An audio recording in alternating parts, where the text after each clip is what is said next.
Amen. Palakpakan po natin ang ating Panginoon. Praise God. Amen. Good morning, Journey Church Cavite. Ayan, sa mga nanonood po online, magandang umaga po. Welcome po sa gawain po ng Diyos dito po sa Journey Church General Trias Cavite. Kayo po ay invited and welcome to be here and celebrate God's goodness dito po sa atin. Amen.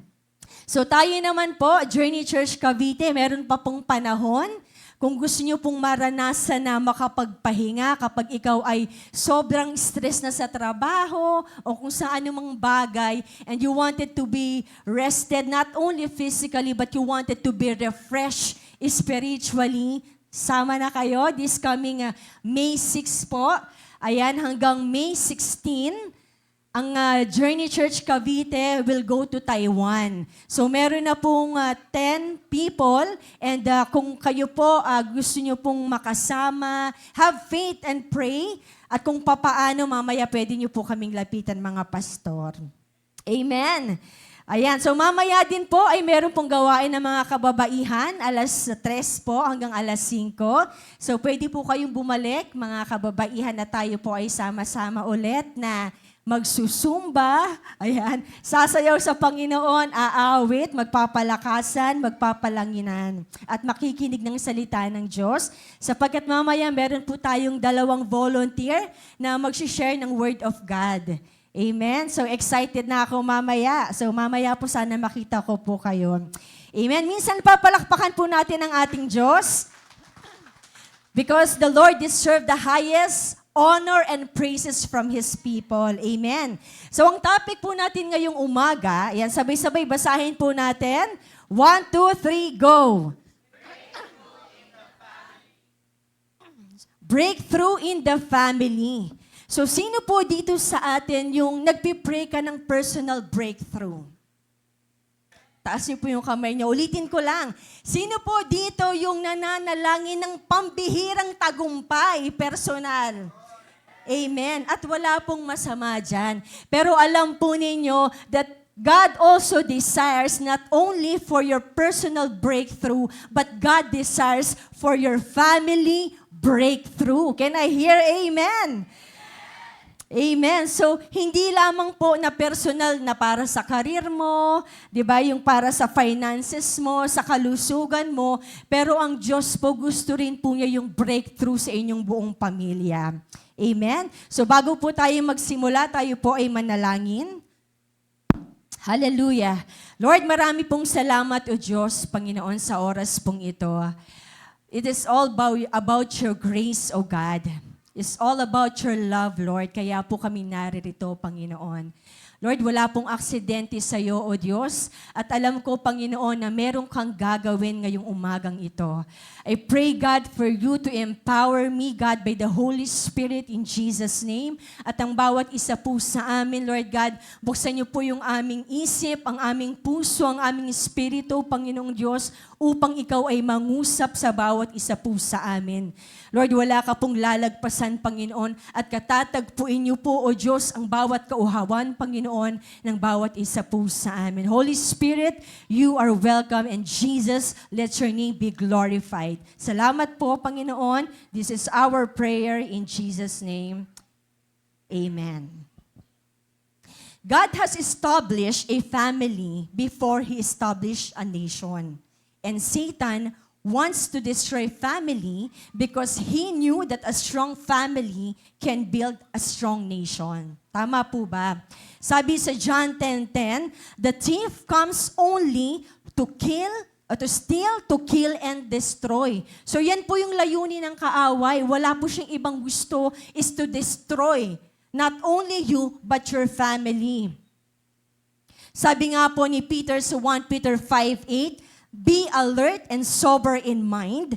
Your enemy prowls around like a roaring lion, looking for someone to devour. Sabi po doon, maging handa daw po tayo at magbantay dahil ang kaaway ay parang leon na naghahanap ng malalapa. Pero praise God, no? Salamat sa John 10:10, sabi po dito, but I, Jesus, came to you for an abundant life. Jesus came to give you life and life abundantly. Amen? Yun po yun naman po ang layunin ng Diyos sa atin, na tayo po ay bigyan po ng buhay at buhay na masagana. Amen? God is gracious and so merciful that He gave His only one Son, Jesus, and He lay His life for you because of His great love and unconditional love. Grabe yung pag-ibig ng Diyos sa'yo. Ayan, tignan mo naman yung katabi mo. Ayan. So, yung mukhang yan, grabe yung pag-ibig ng Diyos dyan. Amen. So, maybe that some of you, this morning o nung mga nakaraang araw, nandoon ka sa sitwasyon na parang nakikita mo yung sitwasyon mo, parang mahirap, hindi mo maintindihan, nagwo-worry ka, natatakot ka, naguguluhan ka, at hindi mo lang nakikita yung sarili mo, pero pag tinitignan mo yung pamilya mo, yung sitwasyon ng pamilya mo, yung kalagayan ng asawa mo, yung pinagdaraanan ng mga anak mo, di ba parang iniisip mo na, Lord, ito po ako ngayon, tulungan mo naman ako. Diba, Lord, ito po yung pinagdaraanan ng pamilya po namin. Alam niyo po, walang aksidente sa Panginoon. At nandito ka dahil may purpose ang Panginoon. Amen? Sabi mo sa katabi mo, may purpose si Lord. I want to tell you today, believe that God is about to give that breakthrough. Sabi niyo nga po, breakthrough. Akin yon, Lord. Para sa pamilya ko yon, Lord. And God will going to turn the generational curses into generational blessing. Amen. Generational sickness to generational healing in Jesus' name. And generational poverty to generational abundance. Yun po yung gusto ng Diyos. Amen po ba? From your generation to the next generation to the next generation. Amen? Kaya ikaw na naririto ngayon ay mahalaga ang buhay mo. Dahil yung buhay mo ay ang magtatanim ng pananampalataya sa iyong anak, mga susunod na apo, anak-anakan, at generation to come. So let us believe and receive for the miracle of Jesus. Amen? Because sabi nga sa Bible, nothing is too hard for Him. Walang imposible sa ating Panginoon. Amen? Palakpakan mo naman si Lord. So this morning, we are going to talk about one of the famous men in the Bible. Okay, siya po si Job. Sino yung nakakakilala kay Job or kay Job? Ayan. Ang libro po ni Job ay matatagpuan sa Old Testament. Ayan. Pang-18th book in the Bible after the book of Esther. So sana po after po natin mapag-aralan ngayon, pag uwi niyo po ng bahay, pwede niyo pong basahin.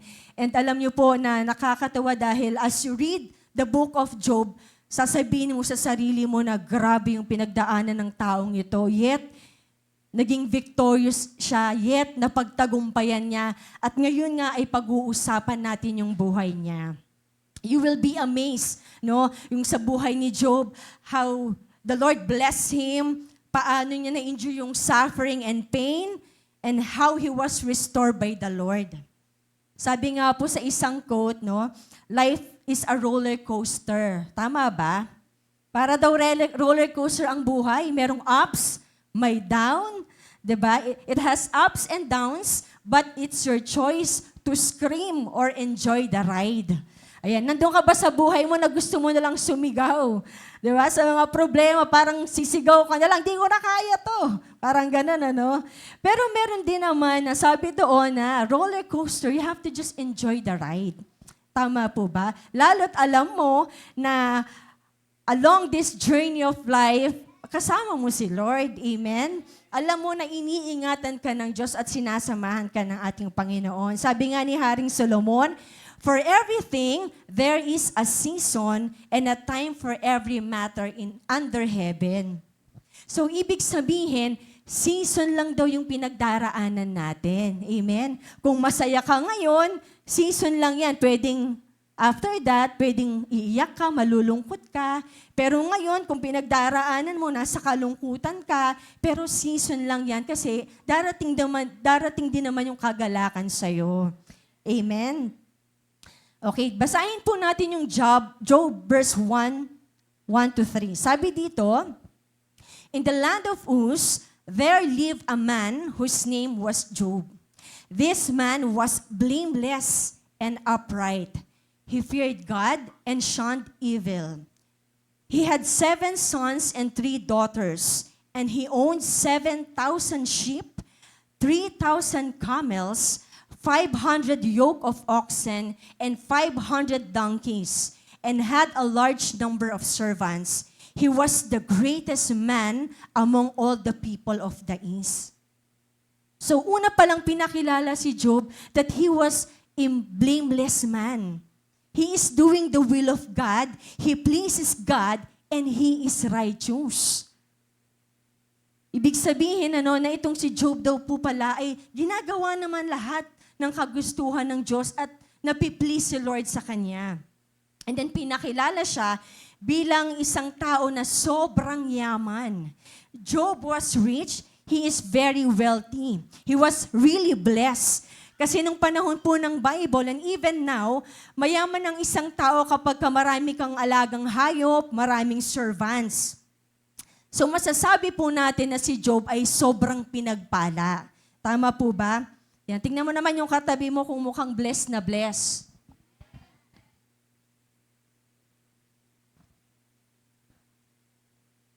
Amen? So hindi lang daw hindi lang iilan o daan-daan, kundi libo-libo yung pag-aari po ni Job. And he was really have a good life. Okay, sabi dito, tingnan po natin. Job is a good family man and a father to his children. Sabi sa Job 1:4-5, his sons used to hold feasts in their homes on their birthdays, and they would invite their 3 sisters to eat and drink with them. When a period of feasting had drawn its course, Job would make arrangements for them to be purified. Early in the morning, he would sacrifice a burnt offering for each of them, thinking, for perhaps my children have sinned and cursed God in their hearts. This was Job's regular custom.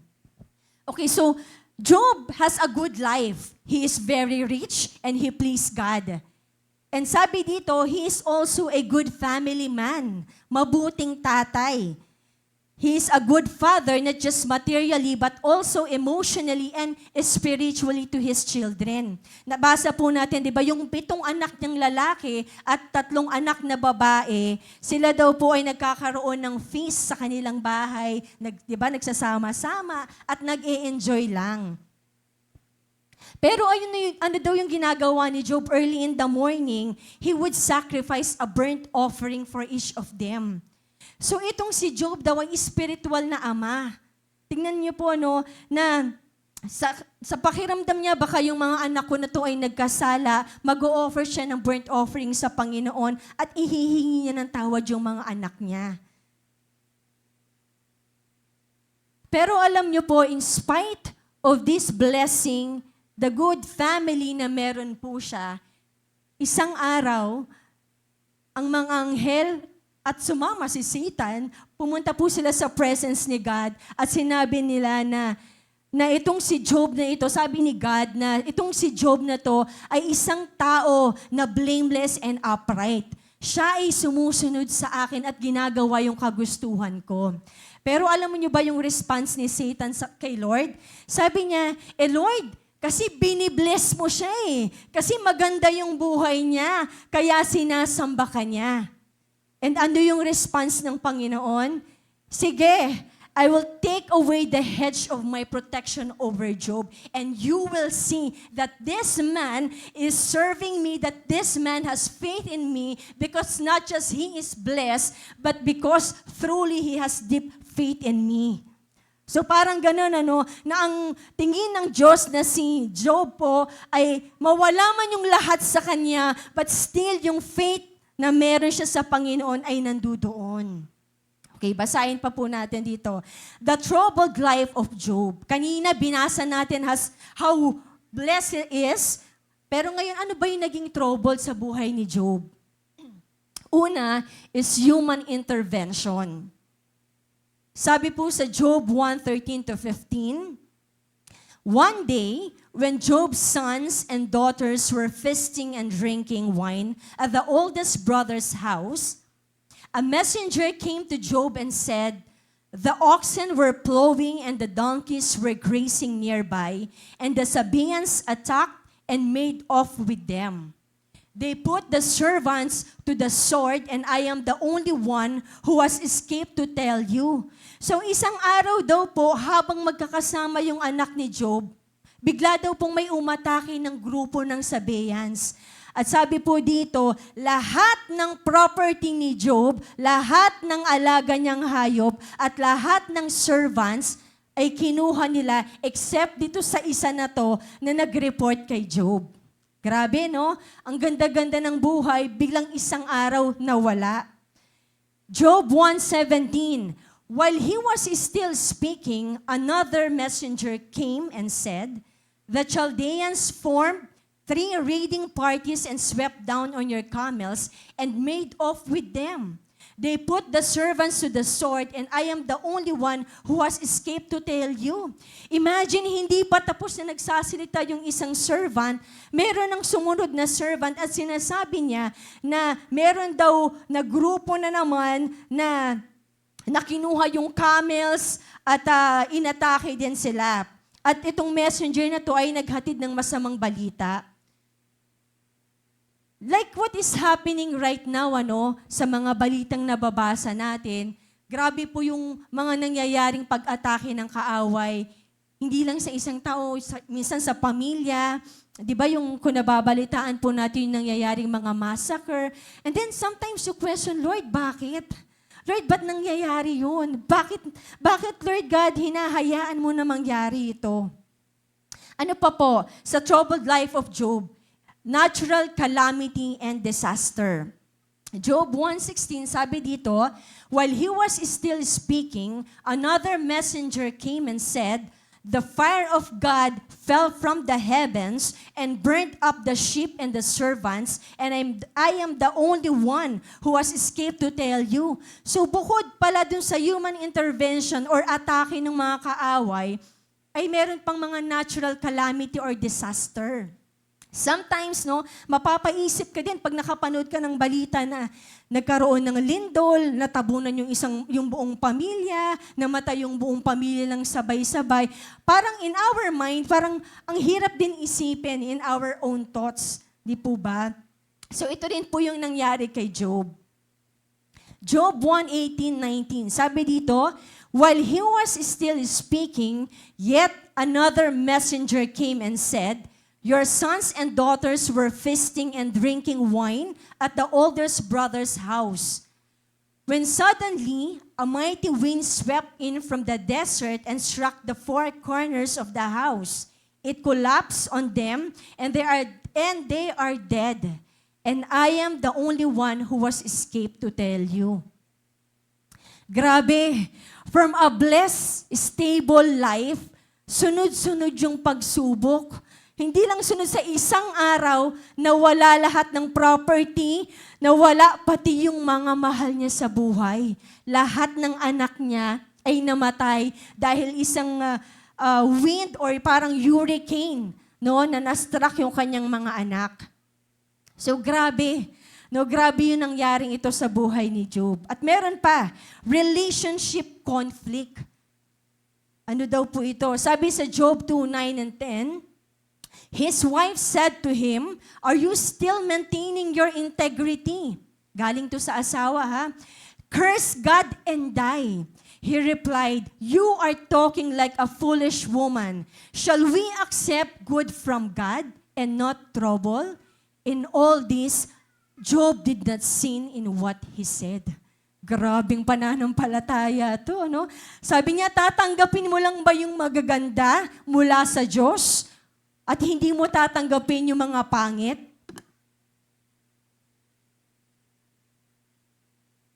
I remember po this statement last 2024. Ayan, yung isa ko pong office mate ay supposed to be siya po ay manganganak, mag-give birth sa isang babae. Kaya lang po, nanganak siya, nag-labor, nanganak. Unfortunately, yung kanyang baby hindi po nakasurvive. So ako po ay pumunta po dun sa wake ng anak niya to be an encouragement. Gusto kong encourage tong nanay na to. And then alam niyo po, nakausap ko yung lola niya na nandoon that time. So alam niyo, nakakatuwa kasi ako yung na-encourage and that time din kasi dun yung panahon din na my mother-in-law, yung mama ni pastor ay nasa hospital. So instead na ako yung magbigay ng encouragement, ako yung na-encourage kasi sabi ng lola na ito na isang mananampalataya din na namatayan ng apo. Sabi niya ito, hindi natin tatanggapin lang yung magagandang bagay, pero dapat tayo rin bilang anak ng Diyos ay matutunan din natin na tanggapin na ang Diyos ay buhay kahit na sa mga pangit na sitwasyon. Amen. Palakpakan naman natin si Lord. In spite of this blessing sa buhay ni Job and sa mga trouble sa buhay ni Job, there are two things that about the God of Jacob. Yung Diyos na sinasamba natin. Ikaw ba na naririto ngayon, naniniwala ka na ikaw ay kumakanta, na ikaw ay nakikinig dahil merong Diyos na buhay? Amen. So, ang Diyos sa buhay po ni Job, yung sa kabila po ng mga nangyaring trouble sa kanya, there are three foundations who God is in the life of Job. Sabi sa Psalm 24 verse 1, "The earth and everything in it belong to the Lord. The world and all its people belong to Him." So ang point number 1, God is sovereign. He is in control for everything. Amen? Tapikin mo naman yung katabi mo, God is in control. Sabihin mo. Job's life is in the hand of God. He is a man who is upright, blessed by God, protected by God. Okay, nung time na siya ay nasa sagana, na ang Diyos po ay nagsasabi that He is sovereign, able to bless the life of Job. Pero nung panahon na si Job ay nasa trouble, God is still sovereign because He is in control. Sabi nga po dito sa Isaiah 66 verse 1, "This is what the Lord says, Heaven is my throne and the earth is my footstool." Amen. Nasabi po ng Panginoon na ang heaven daw po ay throne niya at footstool niya lang daw ang earth. Ibig sabihin, ikaw at ako ang buhay mo, ano man yung meron ka, ay galing po sa ating Panginoon. Amen? Point number 2, God sets the boundaries for our troubles. Okay, basahin ko lamang po yung Job 1:9 verse to 12. "Does Job fear God for nothing?" Satan replied. Have you not put a hedge around him and his household and everything he has? You have blessed the work of his hands so that his flocks and herds are spread throughout the land. But now stretch out your hand and strike everything he has, and he will surely curse you to your face. The Lord said to Satan, "Very well, then everything he has is in your power, but on the man himself do not lay a finger." So ibig sabihin, lahat ng pinagdaraanan natin, even po yung hindi magaganda, control ng Panginoon, and He has set the boundaries. Amen? Di ba nga po, pamilyar po tayo pag sinasabi natin na tayo ay nabibigatan na, may problema. Di ba lalapit ka sa kapatiran mo, sasabihin mo, hindi ko na kaya yung problema ko, hirap na ako. Pero ano yung sasabihin sa'yo ng kapatiran mo? Hindi ka bibigyan ng Diyos ng hindi mo kaya. Amen? The Lord will not allow kasi yung mga bagay na alam niyang hindi mo kaya, ibig sabihin lang na kapag ikaw ay binigyan ng Diyos, kumbaga, ang Panginoon inalaw niya yung mga problemang yan sa buhay mo. Ibig sabihin lang, nagtitiwala ang Diyos na kaya mo. Amen? At lalo mong isipin na kaya mo dahil kasama mo ang Panginoon. Amen? Point number 3, God holds the span of our life. Tama po ba? Alam po ng Diyos kung kailan ang simula at ang hanggang wakas. Dahil ang Diyos lamang po, sa Kanya po nagmula ang buhay at Siya lamang po ang nakakaalam kung hanggang kailan. Sabi po sa Job 2 verse 4-6, skin for skin, Satan replied, a man will give all he has for his own life. But now stretch out your hand and strike his flesh and bones, and he will surely curse you to your face. The Lord said to Satan, very well then, he is in your hands, but you must spare his life. Ibig sabihin, kahit ano daw inflict ng kaaway sa'yo, karamdaman man yan o paghihirap, pero ang buhay po natin ay nasa kamay po ng ating Panginoon. Amen? Palakpakan naman natin si Lord.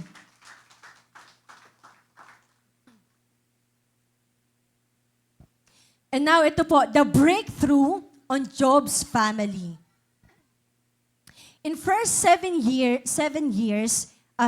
days, nung panahon po na inalaw po ng Diyos na itong si Job ay makaranas po ng mga trouble, nagkaroon siya ng karamdaman, in first 3 days, meron siyang mga kaibigan na talaga namang sobrang nag-i-encourage, sumusuporta, kino-comfort siya. And they are just silent seeing the weeping of Job. So, nung mga unang araw, 7 araw, talagang ini-encourage nila si Job na kaya mo yan. Pagsubok lang yan, ganyan. Pero along the way, habang nakikita po nila yung paghihirap ni Job, unti-unti na silang nagkakaroon ng thinking na siguro may kasalanan ka. Siguro merong lihim kang kasalanan, kaya nangyayari sa'yo yan. Siguro meron kang kasalanan, kaya ka naghihirap, kaya pinaparusahan ka ng Diyos. Kasi that time, they believe what many in their culture believe, that if they obey God, they will be blessed. So naniniwala sila na kapag sila daw ay sumusunod sa Diyos, sila ay pagpapalain, but if you suffered, you must have sinned. So kapag daw nagsasuffer ay merong kasalanan. They thought they were defending God's justice, pero sila po ay mali. They were all wrong. Di ba po nung chapter 1, binasa natin kanina, sinasabi doon, Job is blameless and righteous. So paano kaya nangyari yun? Kung mabuti siyang tao, pero bakit nandun siya sa point of suffering in his life? It is not a punishment, but it is a testing of faith. At hindi po nangyari kay Job yun kung hindi rin po inalaw ng Panginoon. So ano daw po yung dapat na ginawa ng mga kaibigan niya? They should keep listening, weep with him, and reminded him of God's love, not judgment. Baka nandito ka, meron kang kamag-anak, or meron kang kaibigan na nandun sila sa sitwasyon that they are in pain, in suffering, may mga problema, challenges. Ang kailangan daw nila is makikinig sa kanila, i-encourage sila. So hindi po tayo nandito to accuse them, to condemn them na siguro kaya nangyayari yan kasi makasalanan ka, may kasalanan ka. Alam niyo, Journey Church Cavite, we are here to remind them of God's love. God is gracious. God is merciful.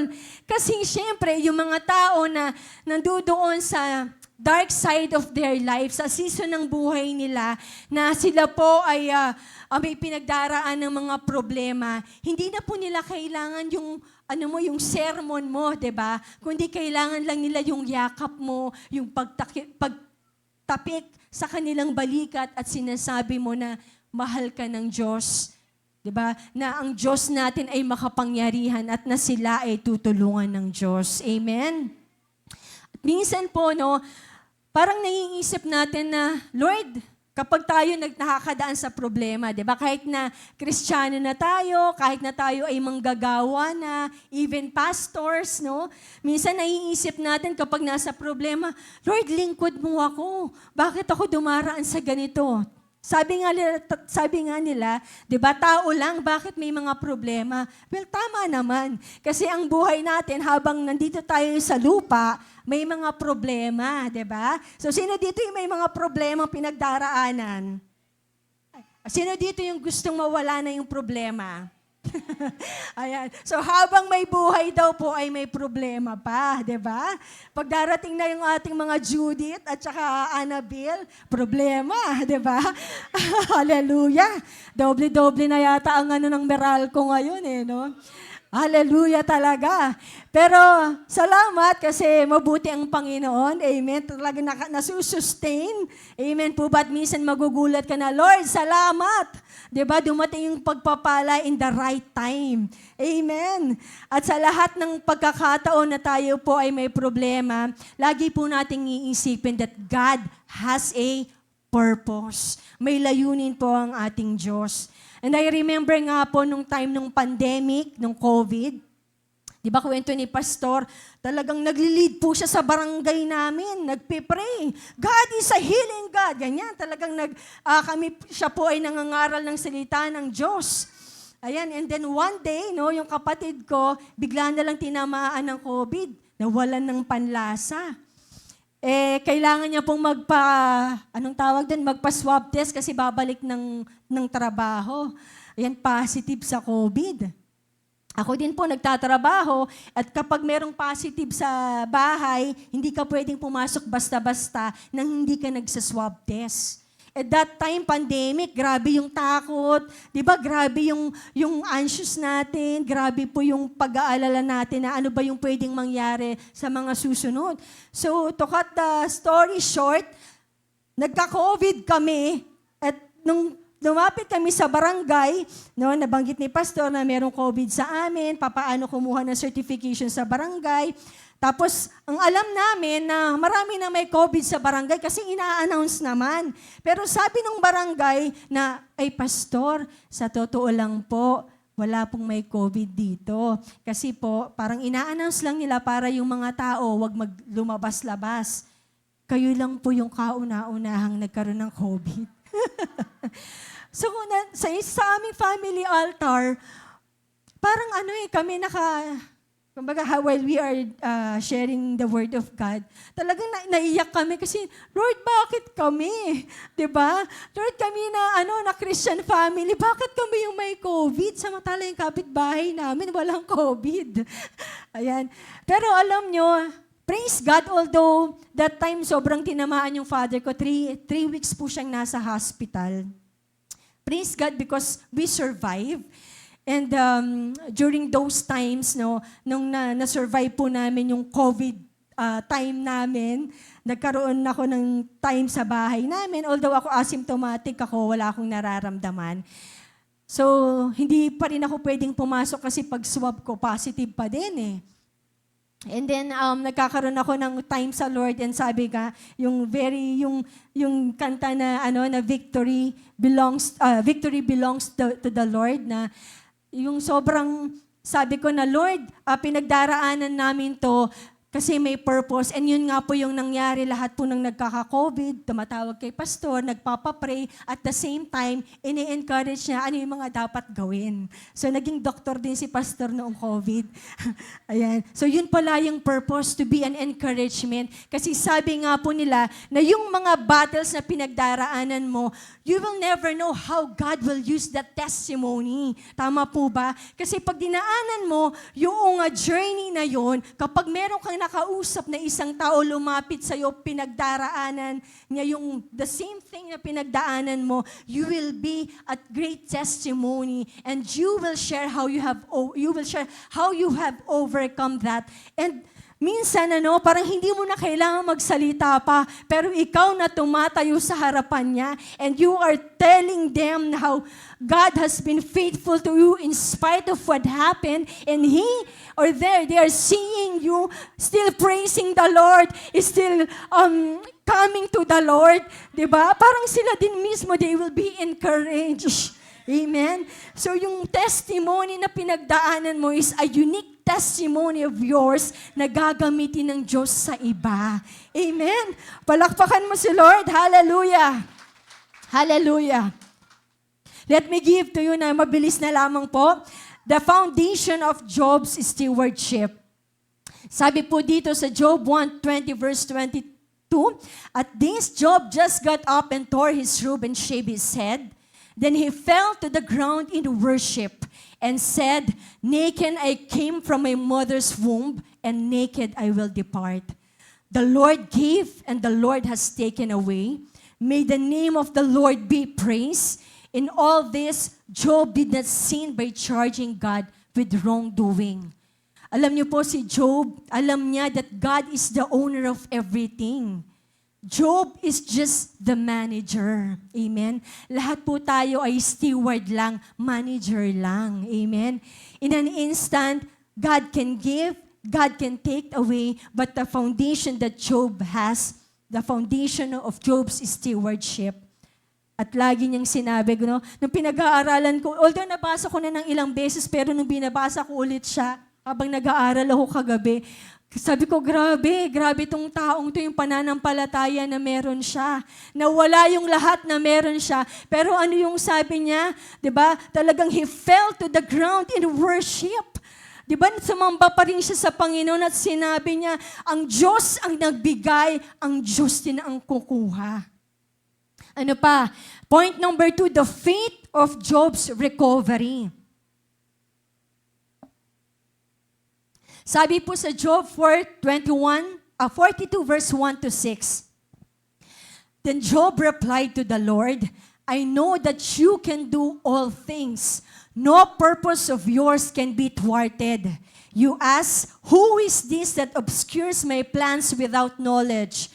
Surely I spoke of things I did not understand, things too wonderful for me to know. You said, listen now, and I will speak. I will question you, and you shall answer me. Job 42, verse 1 to 6. My ears had heard of you, but now my eyes have seen you. Therefore I despise myself and repent in dust and ashes. Okay, itong binasa po natin, sabi ko nga from chapter 1 to 42, yung Job 1 and 2, it focuses about how Job has suffered or kung paano siya nagkaroon ng trouble. And this is the reality of the physical and spiritual world. So pinakita po sa storya po ng buhay ni Job na meron talaga na nangyayari na battle in the spirit. Sa Job 3:33, hanggang 37, it focuses on debate. Kapag binasa niyo po ito po yung conversation po ni Job at saka kanyang mga kaibigan. Na katulad po ng sinabi ko kanina, nung una, yung kanyang mga kaibigan ini-encourage siya, pero bandang huli, ina-accuse na siya, kinokondemn na siya. And it speaks about human reasons why people suffer. And sa Job 38 verse 42 naman, it focuses on divine response and it says that God is sovereign. Amen? God knows best. Job was blessed by God, yet he endured pain and suffering. Nakita po natin na Job worshiped in his suffering. Job worshiped in his problems. Job worshiped in his loss. And Job worshiped in his sickness. In the latter part of the book of Job, nagkaroon ng repentance kay Job. Kasi nung time na siya ay nagsusobrang suffer na physically because of the sickness, na meron siyang maraming pigsa sa buong katawan niya, sobrang sakit. Parang sinabi niya po doon na, bakit ba ako nabuhay pa? Na ganito rin pala yung mangyayari sa akin. Nasabi niya yung mga salitang yun, pero bandang huli siya po ay nagsisi. In James 5:10 to 11, it says, an example, brethren, of suffering and patience, tell the prophets who spoke in the name of the Lord. We count those blessed who endured.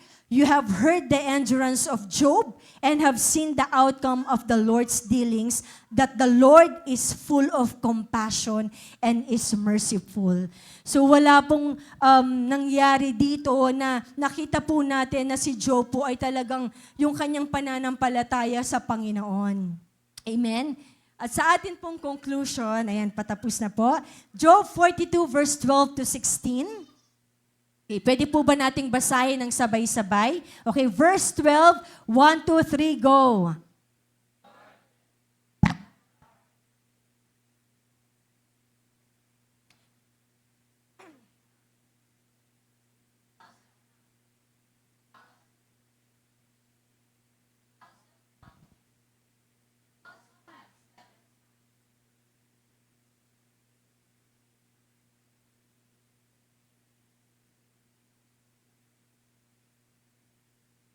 Verse 15, nowhere in all the land were there found women as beautiful as Job's daughters, and their father granted them an inheritance along with their brothers. After this, Job lived 140 years. He saw his children and their children to the fourth generation. And so Job died an old man and full of years. From blessed life to pain and suffering to restoration. At nakita po natin, dahil naging tapat si Job, ibinalik po ng Diyos ng doble-doble. Sabihin nyo nga po, doble-doble. No, grabe po yung restoration na binigay ng Panginoon. Na wala man yung ari-arian niya. Kanina, 'di ba? Ilang libong mga hayop pinabasa natin from 7,000 naging 14,000 sheep. 'Di ba? 3,000 camels to 6,000 camels. Doble. Amen? Because God has seen the faith of Job and he is a faithful man. At ngayon, nakita natin yung suffering niya, yung pain niya, and masasabi natin that Job is a man, truly a man who pleases God. Kasi naging tapat siya hanggang sa huli. Amen?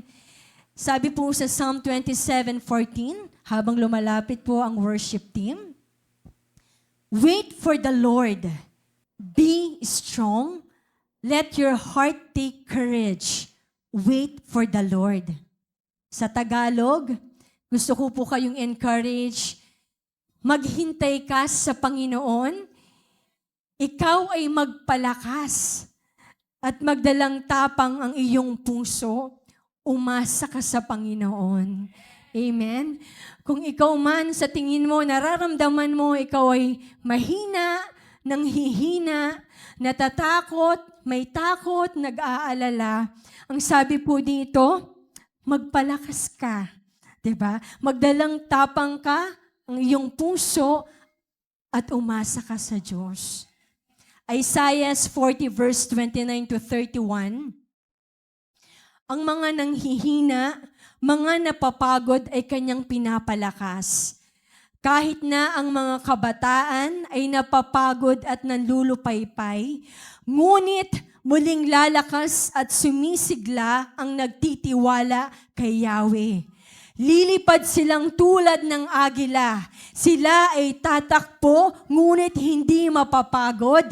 Sila ay lalakad, ngunit hindi manghihina. Amen? Tayo pong lahat ay tumayo. Hallelujah. Thank you, Jesus. Although Job has endured and has been through the suffering and pain, God has restored more than what he was lost. Na tayo pang nabubuhay dito sa mundo, let us fix our eyes on Jesus, the author and finisher of our faith. He has endured the cross just for you and me. And I know He is with us, cheering for us, and telling you, kaya mo yan. Amen? Pinagtagumpay ko na, sabi ng ating Panginoong Jesus. He lay His life down for you and me because God is gracious and God loves you and me. Sobra-sobra po yung pag-ibig ng Diyos. Amen? Hindi mo man naiintindihan ngayon, but in the end, you will just realize after you have finished strong by the grace of God, you will understand na, Lord, kaya pala. Lord, kaya pinagdaanan ko to because you will be glorified in my life. And that is a testimony that I can share to people that you are a good and great God. Amen. Kung meron po dito sa atin na nanghihina ka and you're seeing your family in that situation na parang, Lord, hanggang kailan?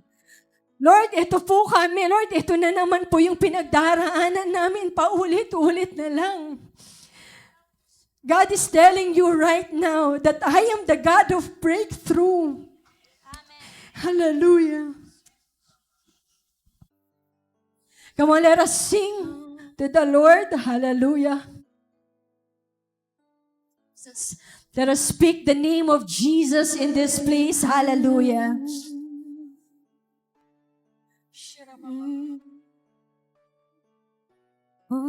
Thank you, Jesus. Come on. This is your time to surrender everything to the Lord. Lift your hands to the Lord. Hallelujah. Sabihin mo, Lord, sinusuko ko sa iyo, Panginoong Diyos, ang buhay ko, ang aming pamilya, Panginoon. Hallelujah. Surrender everything to the Lord. Thank you, Jesus. Your name is here. Your name is now. Kung meron kang karamdaman ngayong oras na ito, lift your hands to the Lord and declare that Jesus is the God who heals. Hallelujah. Oh.